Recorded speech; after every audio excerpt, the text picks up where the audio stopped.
बच्चों स्वागत है आपका मैथ वाले गुरुजी चैनल पर।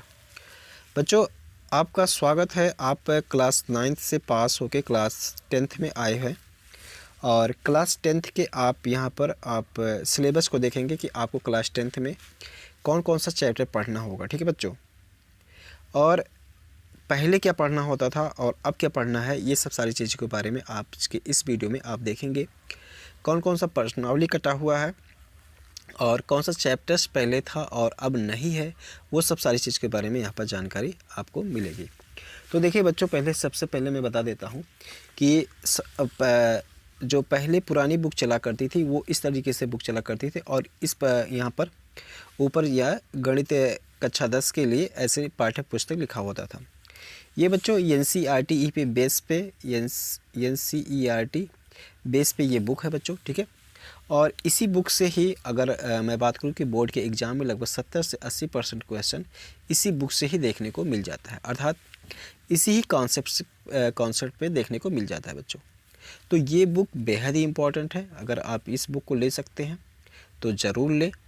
ठीक है, इसी बुक को, क्योंकि इसी से ही 70 से 80% आपको क्वेश्चन देखने को मिल जाता है बच्चों। ठीक है, तो देखिए मैं सबसे पहले यहाँ पर बता देता हूँ कि ये पुरानी बुक आपको, अगर आप मार्केट में जाते हैं ख़रीदने बुक मैथ की, तो आप पुरानी बुक नहीं लेंगे, क्योंकि आप दुकान पर जाएंगे तो आपको क्या होगा कि दुकानदार जो होगा, अगर उसके पास पुरानी स्टॉक पड़ा होगा तो वो आपको कह देगा कि जब आप कहेंगे कुछ चेंज हुआ, तो वो शायद आपको बुक बेचने की वजह से आपको कह सकते हैं कि कुछ चेंज नहीं हुआ है, आप यही बुक लेके जाओ और इसी से पढ़ाई करो।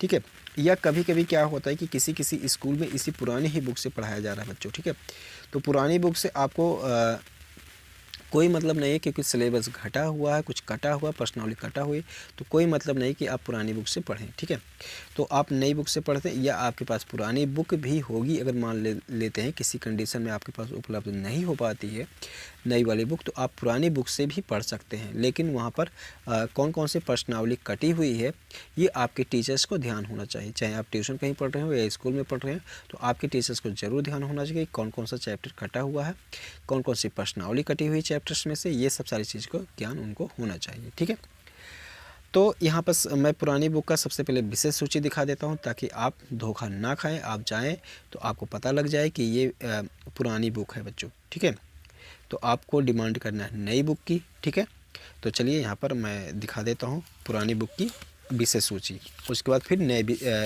नए बुक की विषय सूची दिखाऊंगा बच्चों। ठीक है, तो देखिए ये पुराना बुक है और इसकी विषय सूची कुछ इस प्रकार से है। यहाँ पर आमुख, प्रस्तावना, उसके बाद वास्तविक संख्या है। वास्तविक संख्या में यहाँ पर आपको भूमिका, यूक्लिड विभाज्य प्रमेयिका, अंकगणित की आधारभूत प्रमेय, अपरिमेय संख्याओं को पुनर्भ्रमण, परिमेय संख्याओं और उनके दशमलव प्रसारों को पुनर्भ्रमण, सारांश अर्थात 1.6 तक यहाँ पर दिया गया है। ठीक है, अभी मैं दोनों में अंतर दिखा रहा हूँ बच्चों की क्या क्या अंतर है, और आप नई बुक लेने जाएंगे तो आप क्या देख के लेंगे। ठीक है, इसके बाद यहाँ पर देखिए सेकंड चैप्टर में बहुपद, जो कि पुरानी बुक से था, यहाँ पर 2.5 तक दिया हुआ था। इसके बाद तीसरे चैप्टर में देखेंगे यहाँ पर बच्चों पुरानी बुक में 3.6 तक सारांश दिया हुआ था। ठीक है, फिर मैं और भी दिखा देता हूँ, इतने से तो आइडिया आपको लग ही गया होगा, लेकिन थोड़ा सा और मैं दिखा देता हूँ बच्चों यहाँ पर। ठीक है, देखें ये है बच्चों द्विघात समीकरण, यहाँ पर 4.6 दिया गया है। उसके बाद समांतर श्रेणी देख लें बच्चों, 5.5 दिया गया है।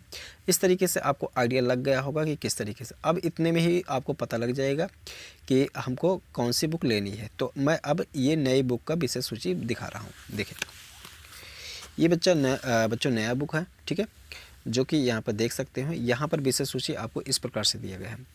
इसमें देखिए सारांश 1.4 तक ही आ गया है। ठीक है, फर्स्ट चैप्टर है वास्तविक संख्या है, जो कि आपको पढ़ना है वास्तविक संख्या है, और यहाँ पर प्रश्नावली आपको जो देखने को मिल जाएगा 1.1 और 1.2 देखने को मिल जाएगा। ठीक है बच्चों, पहले की बुक में क्या होता है, प्रश्नावली 4 हुआ करती थी। अब के बुक में जो नई NCERT का जो सिलेबस आया हो, उसमें 2 ही प्रश्नावली है बच्चों। ठीक है, तो इसको ध्यान रखना है। इसके बाद यहाँ पर सेकंड चैप्टर देख लीजिए, बहुपद है। ठीक है, बहुपद। उसके बाद तीसरा जो है वो 2 चर वाले रैखिक समीकरण युग्म, और चौथे में है द्विघात समीकरण। तो यहाँ पर आप अंतर देख पा रहे होंगे, सारांश कहाँ कहाँ तक गया है, पुराने बुक में अभी मैंने दिखाया और ये नई बुक का है। ठीक है बच्चों, तो इसको ध्यान रखना है। द्विघात समीकरण का ये देख लीजिए, द्विघात समीकरण। उसके बाद यहाँ पर ये है मूलों की प्राकृतिक, 5वां चैप्टर है बच्चों। समांतर श्रेणियाँ और 6वां चैप्टर है त्रिभुज, और यहाँ पर 7वां चैप्टर निर्देशांक ज्यामिति, 8वां चैप्टर है त्रिकोणमिति का परिचय। उसके बाद फिर आगे देखेंगे बच्चों, आगे यहाँ पर 9 चैप्टर में मिल जाएगा आपको त्रिकोणमिति के कुछ अनुप्रयोग, 10 चैप्टर में वृत्त, और 11 चैप्टर में वृत्तों से संबंधित क्षेत्रफल, और 12 चैप्टर में पृष्ठीय क्षेत्रफल और आयतन, और 13 चैप्टर में सांख्यिकी, ठीक है। और 14वें चैप्टर एक और चैप्टर है जिसमें प्रायिकता आपको बच्चों देखने को मिल जाता है, ठीक है। पहले एक चैप्टर हुआ करता था रचनाएं, जो कि रचनाएं आपके इस किताब में नई NCERT की बुक में काट दी गई है, ठीक है, और कई प्रश्नावलियाँ भी कम की गई, जैसा कि मैंने पहले ही बताया, ठीक है बच्चों। तो अच्छा, अब आपको जो जानकारी मैं यहाँ पर देना चाहता हूँ, जो बताना चाहता हूँ बच्चों, कि आपके इस चैनल पे, मैथ वाले गुरुजी चैनल पे बच्चों, ठीक है, मैथ वाले गुरुजी चैनल पे आपको यहाँ पर शुरू से हर एक चैप्टर के वीडियो आपको देखने को मिलेगा, ठीक है। चाहे वो सुबह देखने को मिल जाए, चाहे शाम को मिल जाए। तो आप अगर आपको मैथ की बहुत बेहतर तरीके से तैयारी करनी है तो बच्चों आपको शुरू से ही तैयारी करनी चाहिए। ऐसा नहीं करना चाहिए कि लास्ट में जो है हम उसको पढ़ेंगे और तब तैयारी करेंगे। अगर आपकी तैयारी शुरू से ही रहेगी तो मैं गारंटी कहता हूँ कि आपके 2025 के एग्ज़ाम, बोर्ड के एग्ज़ाम में आप बहुत अच्छा अंक मैथ में लेकर आएंगे, ठीक है बच्चों। तो मैं उम्मीद करता हूँ कि ये चीज़ें मेरी जानकारी समझ में आई होगी बच्चों। यदि आप चैनल से जुड़ा रहना चाहते हैं तो आपको चैनल को सब्सक्राइब करके रखना होगा और बेल आइकन को भी दबा देना होगा, जिससे जब भी मैं यहाँ पर वीडियो डालूँ तो आपको नोटिफिकेशन सबसे पहले मिले और आप उसको देखकर अपने कॉपी पे नोट करें और उसका लाभ उठा पाएँ, ठीक है बच्चों। तो आज के लिए इतना ही। अगर अच्छा लगा हो तो बच्चों वीडियो को लाइक भी कर दें और ज़रूरतमंद बच्चों तक शेयर भी करें, ताकि ज़्यादा से ज़्यादा बच्चे इस वीडियो के माध्यम से लाभ उठा सकें, ठीक है। तो धन्यवाद।